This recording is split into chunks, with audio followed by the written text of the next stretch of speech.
Hello budding aspirants, how are you all doing? Hope you're all doing well. Welcome to Vishnu IAS Academy.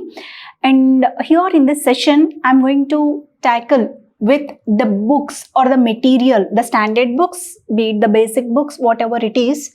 I wanted to come up with a complete list of the books for UPSC, which you are supposed to read actually. Because when it comes to sources of books, and also the sources of information as well, there has been a vast sources available for you, both from internet as well as from your colleagues or your friends or your aspirants or the toppers. Okay, but you people at times you'll be getting confused of what to read, what to pick exactly, and sometimes our brain will make us feel that yes, all the book that is involved with the so-called UPSC should be there in my bookshelf. Isn't that so or not? But no, that shouldn't be the case, because that will make you confused at times. Because some books, they need only one chapter that you are supposed to read from the entire book, and the remaining book will be useless for your UPSC studies. So in order to make you free out of all these doubts, out of all these chaos, I have come up to make a video on the ultimate book list that you are supposed to read for tackling your UPSC. Okay, so without wasting much of our time, let's see.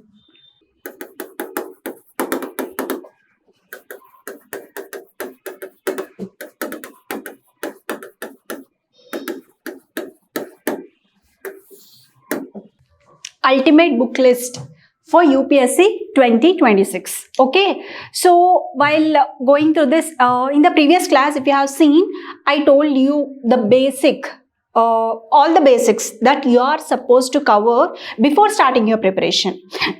Be it preparing your mind, be it preparing for your preparation, be it gathering every sources other than these books. So I have told you, I have given you a time frame, timetable, how to adjust according to your own needs. Okay, so I have given you everything, and now in this I'm going to talk about the ultimate book list that is needed for your UPSC 2026 mission. Okay, for everything, if you go through the YouTube videos or any of the online platforms for that matter, some people, some toppers, or be it some aspirants or even the teachers of very reputed institutions will also express different opinions regarding NCERTs, reading NCERTs, whether they are essential or not. But out of my own experience, what I feel comfortable is that once you are thorough with the basic concept, once your foundation is very strong, it is automatic that even your entire building will be strong. Isn't that so? Which is what I believe. So that is the reason why I feel that yes, of course, NCERT books are very, very essential, because they provide you with all the basics that are needed for your standard preparation. Okay, so and that doesn't mean you're supposed to cover each and every NCERT book. Okay, once you are thorough with the syllabus as well as the previous year questions, you'll be at least getting an idea of what to read and what to skip from the chapters of this NCERT books. Okay, and so this doesn't mean that you are supposed to by heart the syllabus, because that's not going to be true. Within a span of few months, maybe 1 or 2 months, automatically your syllabus will be there, will be recorded in your mind as usual. But for now, you are supposed to put either a soft copy or a hard copy, I recommend. Okay, beside you while reading this. Okay, so for this, we'll be dividing our book sources into two types. One is NCERT for basics, okay, and standard books, standard or high grade books for that matter. Okay, so these two are very much essential for you. So NCERT books generally they'll be from 6th to 12th standard. Isn't that so? All the subjects. What are the subjects we generally do have? Generally in the GS part, we'll be having polity. Isn't that so? Economy, geography, history, Science and technology,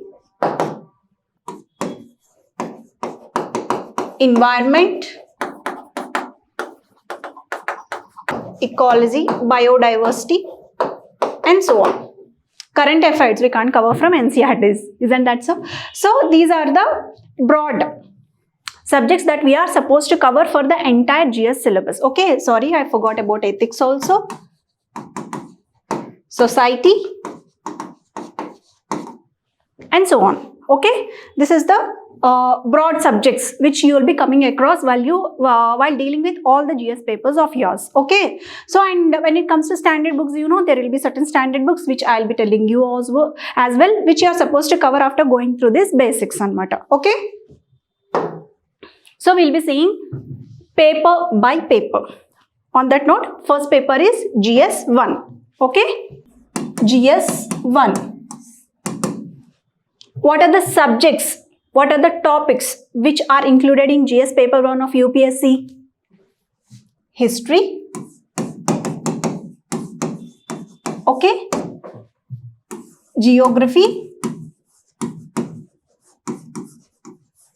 And Indian society.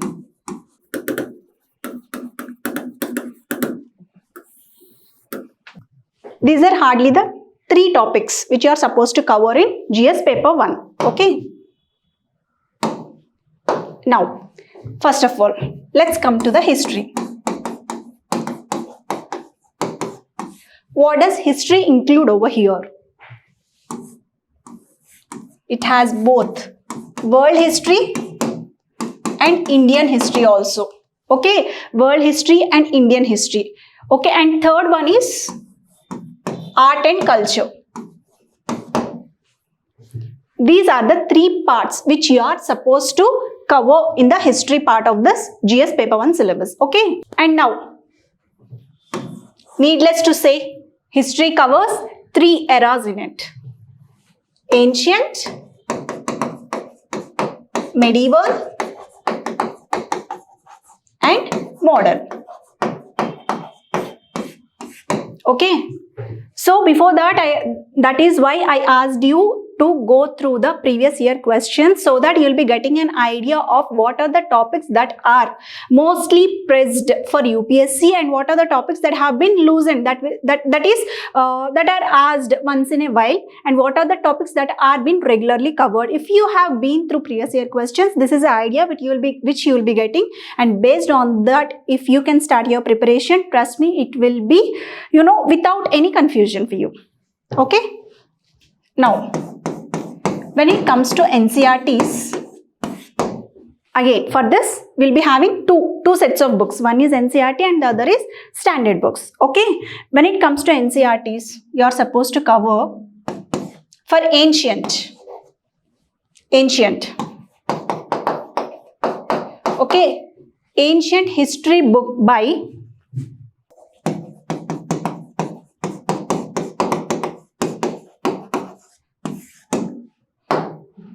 So for this, start with old NCERT book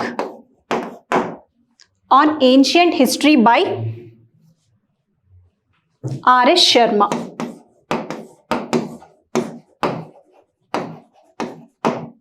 Okay, old NCERT book, R.S. Sharma will be there for you, and from that you can cover the ancient history syllabus. Okay, so which will be covered in a very, very detailed manner for you. Okay, and next, again for ancient history, you can go to new NCERT, our pass 1 and 2. Okay, these are the 2 books that I will recommend for you to read. Okay, wait, I'll tell you one more thing. And next, you are supposed to cover themes in Indian history.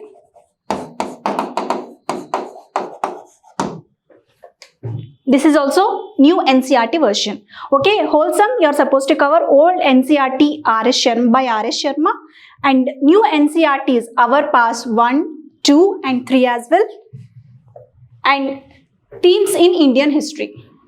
These are the books from which you are supposed to cover for your basic understanding. See, history is generally like a story, right? Okay, so if you see the previous year questions, it's again I'm telling everything, the base for everything is PYQs. Please note this, all of you. So by going through them, you can read whatever the chapters that are important for you. In the first reading, you have to read everything. Try to read everything, and in the first reading, don't waste much of your time in order to grasp each and every paragraph which you read. Okay, you are supposed to read in such a manner that you should get a basic idea of what is history talking about in these books. Okay, done. Now, this is about ancient history. And now coming to medieval history.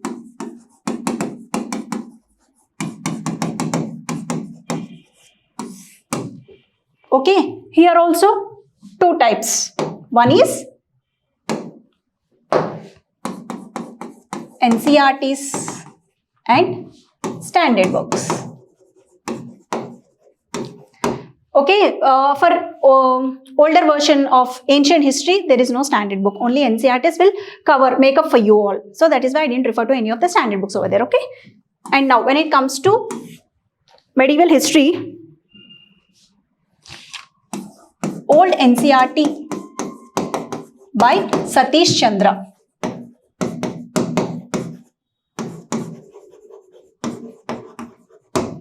Read this book, Old NCERT by Satish Chandra, from which you can cover everything related to medieval history and matter. So in that also try to cover all the important dynasties. No need of reading each and every chapter word to word. Okay, cover the important chapters by following your guide, that is syllabus and PYQs as well. Okay, and for this is enough.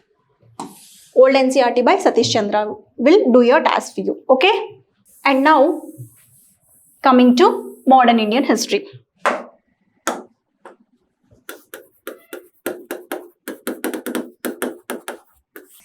Okay, here we are talking only about the Indian history but not the world history yet. Okay, remember that. Modern history generally it is of two phases. One is freedom struggle and the second is India post-independence. Freedom struggle and India post-independence or India after independence. These are the two parts which you are supposed to cover in your modern history topic. Okay, and for this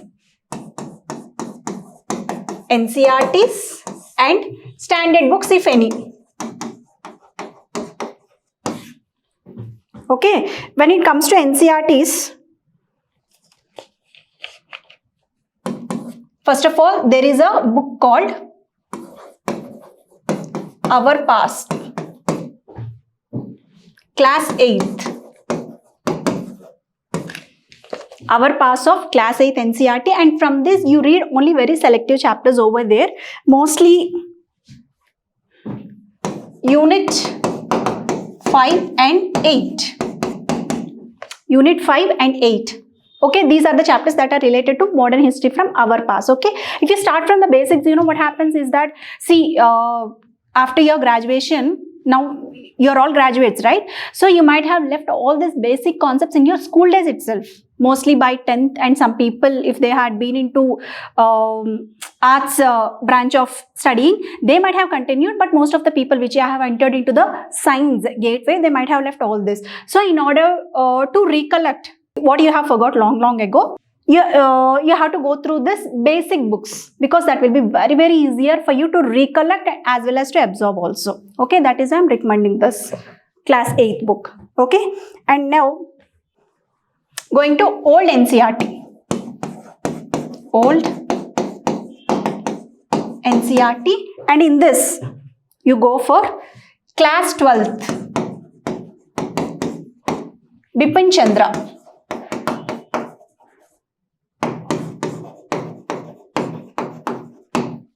Old NCERT, class 12, Bipin Chandra, Modern History. This is a book named Modern History. By reading this book, you'll be getting an entire picture of what modern history is about. Okay? And then when it comes to standard books, you go for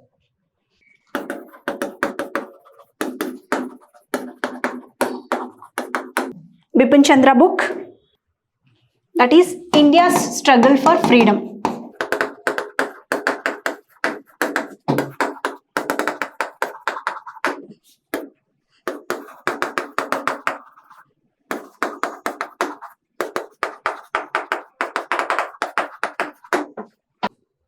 When it comes to standard books for modern history, there are two generally read books by all the aspirants. One is India's Struggle for Freedom by Bipin Chandra itself, and there is one more, Spectrum Publications book on modern Indian history. Okay, and when it comes to Bipin Chandra book, it is mostly written in a novel format for you. That is, India's Struggle for Independence will be provided to you in a story-wise manner. Okay, that is why that will be quite vast and elaborative. But once you go through the first reading, and thereafter for the second reading, you can easily filter it up. And when it comes to the Spectrum book, it will be mostly in the notes format for you. That is very, very important points will be given. Summary will be provided for you at the end of each chapter, which will be very easy for you to divide and read. Okay, and in this also no need of covering each and every chapter. Please again go through your syllabus and previous year questions and then filter and start reading this. Okay, but these two books are recommended for covering your modern history. Is it clear? Good. Now, third part is art and culture.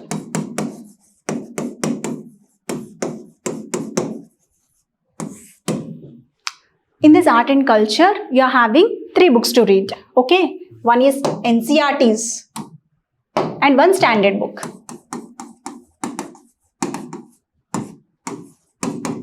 Standard book. Okay, when it comes to NCERTs, you are supposed to read class 11th and 12th.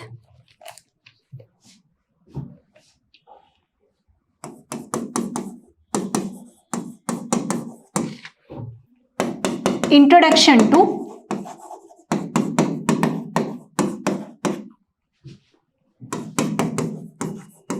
Indian Art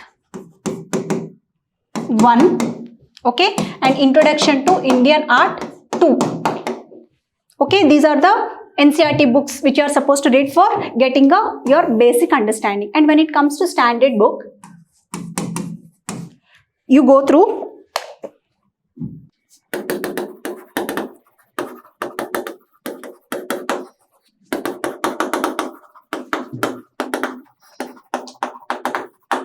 Indian Art and Culture by Nitin Singhania book. Okay, this is a wonderful book, and in this also please don't cover each and every page. Okay, again you have to select the chapters based on your, yes, by this time you are aware of it, right? So these books, when it comes to history, don't think that this is a very, very vast list of subjects, because history, once, for that matter, any subject, before you start only you feel that the path is very difficult, but trust me, once you enter the path and start trekking by yourselves, you'll easily understand how to clear off the weeds. Okay, and make a clear path by yourselves. Same is the case with this also. History, they might seem, and one more thing, history is mostly overlapping, right? Ancient is connected to medieval, medieval is connected to modern, okay, and modern is connected to post-independence India, okay, and everything. Yeah, I forgot to talk about post-independence India also, right?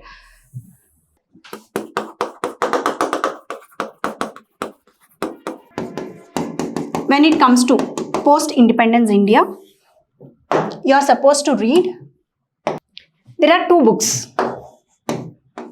Okay, you can select any one among these 2. Okay, one is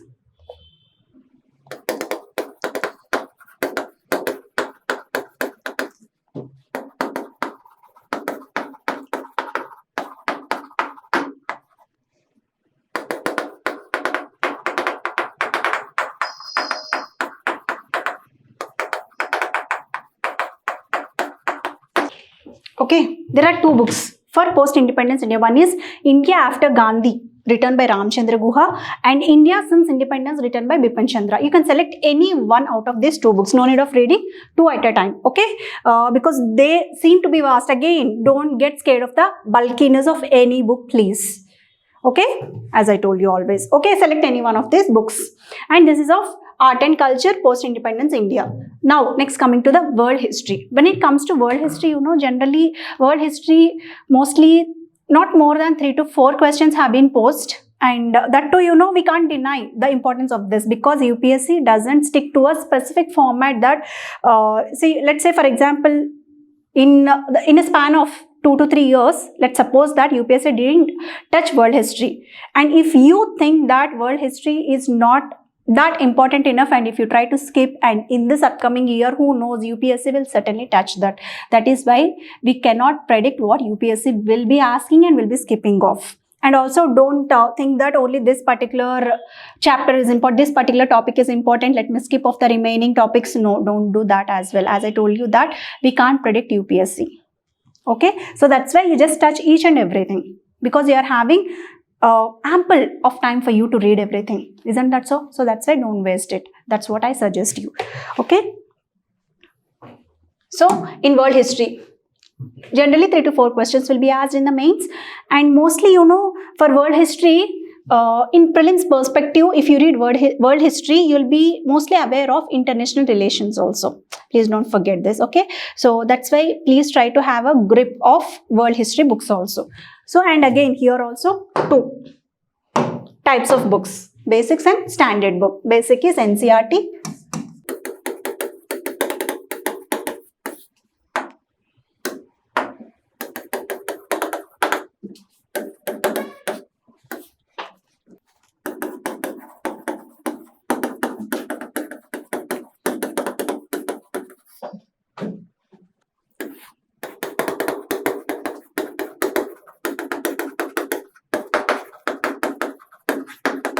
Here again, from NCERT, themes in world history. If you go through this, you'll be getting an idea of all the world issues, how the world history has been started, and you'll be getting yourself aware of what are the different situations that have happened, what are the different types of phenomena that have happened in the world in its history. Okay, and then after this, after getting a basic idea of this, then you can switch on to History of the World by Arjun Dev. Again, here also selective topics. Please don't read each and every subject.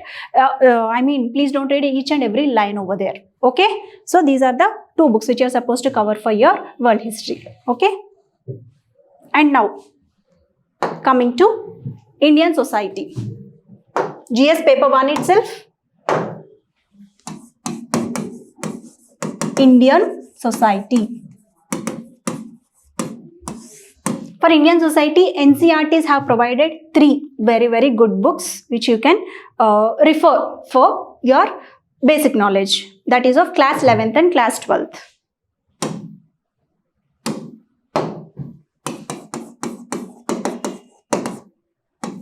And again, standard book. NCERTs, class 11th, 12th. There are 3 books in this. So one is Introducing Society.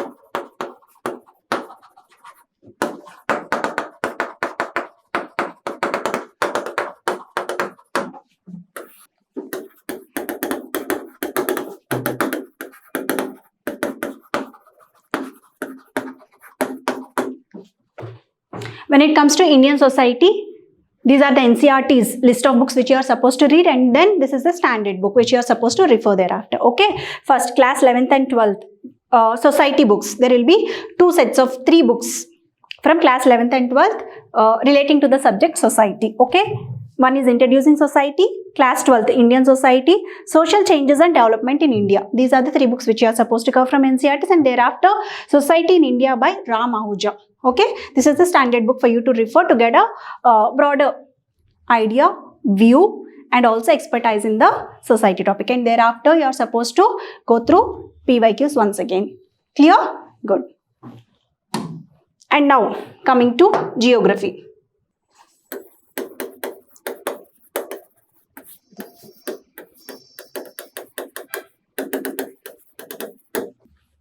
When it comes to geography, we are supposed to cover world geography as well as the Indian geography also. Okay, and topic wise, you are supposed to cover geography in three branches. Okay, one is physical geography,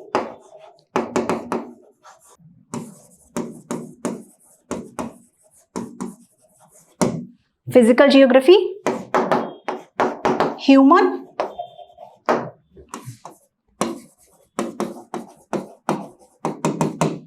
economic geography. Understand carefully. Geography will be covered in three aspects. One is physical geography, human geography, and economic geography. Okay. So, in order to get a basic idea, NCERT books play a very, very vital role, especially in the subject of geography for you. Okay.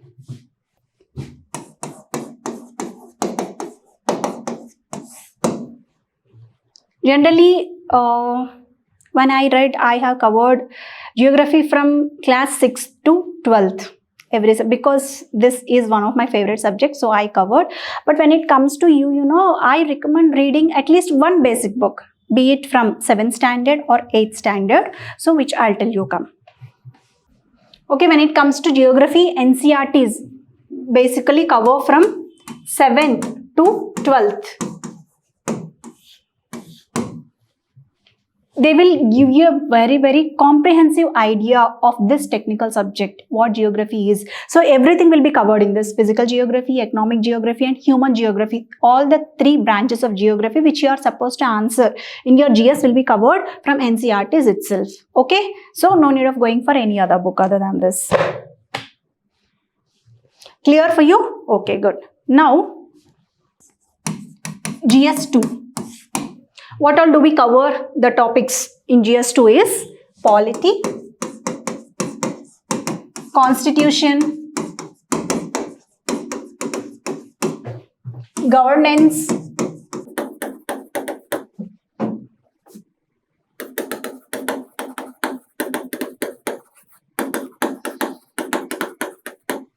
international relations,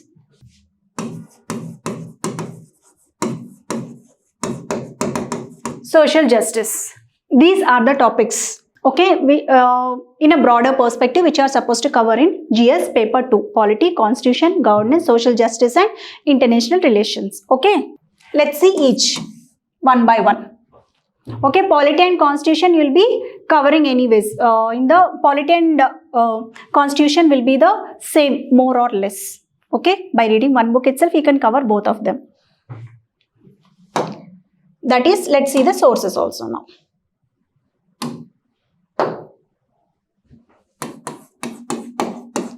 Polity.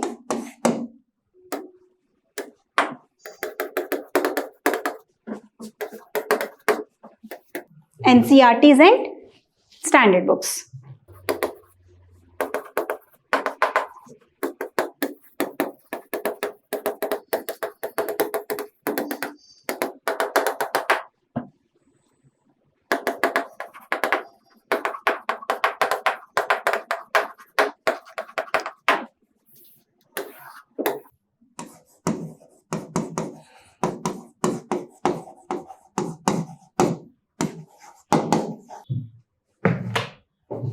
When it comes to NCERTs, you go for 9th, 10th and 11th NCERT books, which are Democratic Politics 1, Democratic Politics 2 and Indian Constitution at Work. Please don't skip any of them, okay? So you'll be getting a basic idea. And now you switch on to Lakshmikant. Then you start reading Lakshmikant. This is for prelims.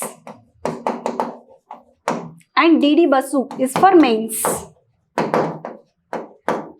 Okay, because all the perspectives that are supposed to be read in mains point of view will not be covered by Lakshmikant. So you are supposed to go through DD Basu also for mains.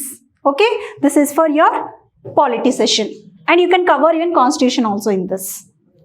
Okay, and now coming to governance.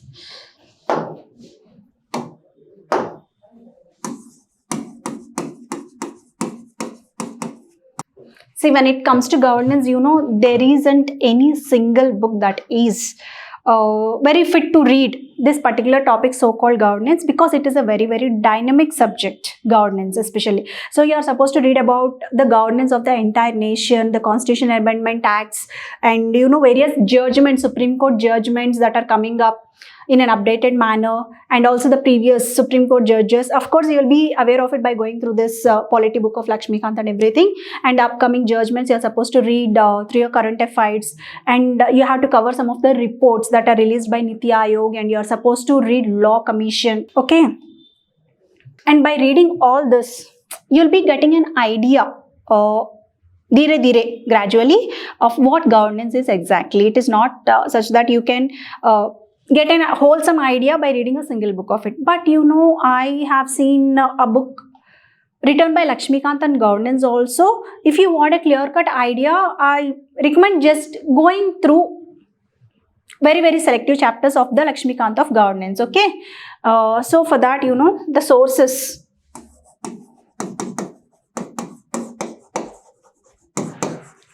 And this is optional.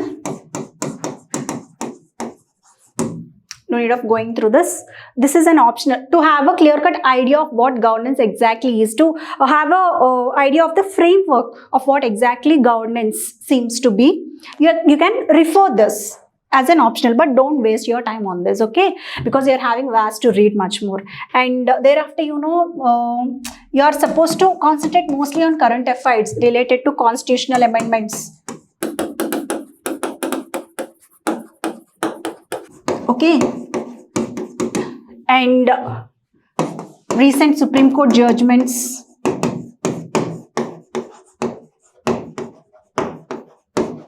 and even its old judgments also, okay, and various Niti Aayog reports.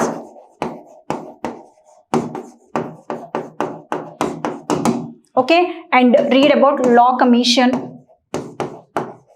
reports also.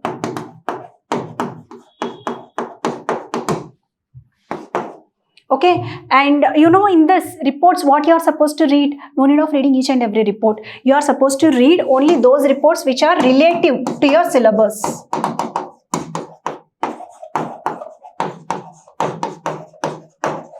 For all those who have started just now, you know, just tally the words from the syllabus and as well as in the report also, mostly in the headings and the side headings. Mostly if you see the headings and before reading anything, please do read the heading and all the side headings that are given in the entire report, because you know, reading these reports is not an easy task, because they will be comprising of nearly hundreds of pages also. Okay, starting from tens of pages to hundreds of pages in rare cases. So if you simply go through the headings, you'll be getting an idea whether those words are present in your syllabus or not. So based on that, you can read it. Okay, this is for the very beginners. I'm just giving you this suggestion.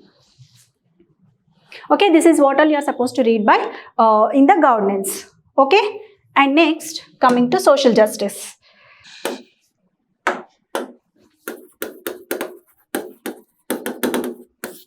Social justice and governance, they both overlap. Social justice, generally you'll be reading about what are the welfare schemes, health sector, you'll be covering the education sector, you'll be covering the economic sector in this. Okay, so social justice, and also you'll be covering various constitutional bodies that are related to this social justice.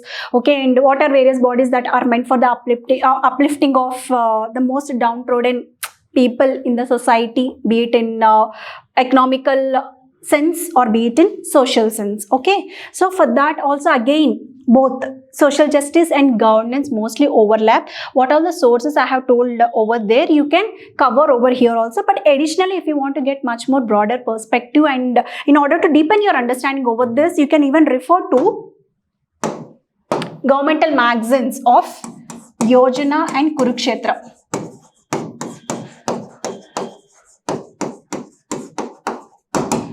You can refer even these two also. So apart from those list which I have suggested you for governance, okay, so that you will be getting a deeper perspective in how to answer exactly to the point what UPSC has asked, because that's the most difficult task for you. Okay, right.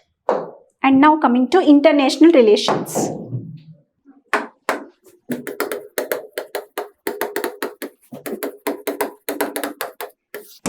When it comes to international relations, prior itself I told you, right, if you read world history, you'll be at least getting a knowledge of what international relations are. Okay, and then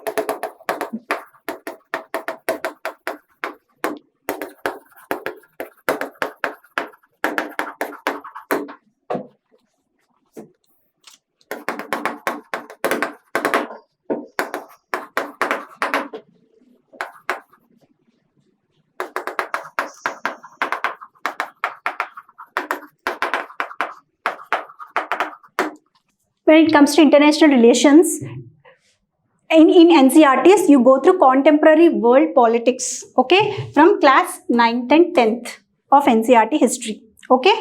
And thereafter, when it comes to standard books, you refer to Challenges and Strategies by Rajiv Shikri sir, and International Relations written by Ashok Kumar and Rajesh Kumar Mohan. So any one is enough. Any one out of these two will be suffice, and thereafter you refer to the website Ministry of External Affairs and also Observer Research Foundation. Okay, these two websites will update you with all the current events of international relations that are happening over there. Okay, so these websites and this kind of research foundations and everything, you know, you're supposed to refer only and only after you're thorough with your basic conceptual knowledge of the topic, or else, you know, it seems very chaotic and very difficult for you to grasp what is important, what to read and what not to read, because they will be provided with each and everything that which are necessary as well as unnecessary for you to read, but not for the government. So on that perspective, I advise you to go through the basics and then refer to the standard books, and simultaneously you can go through these websites and everything also. Okay, this is for GS paper 1 and paper 2. I hope it will be helpful, and in the next session I'll be coming up with GS paper 3 and 4 sessions also. Okay, for now I wish you all the best, and yeah, if you find any other sources other than those mentioned by me, you can comment in the comment section. And for these kind of videos, please do subscribe to Vishnu IAS Academy. All the best. Bye.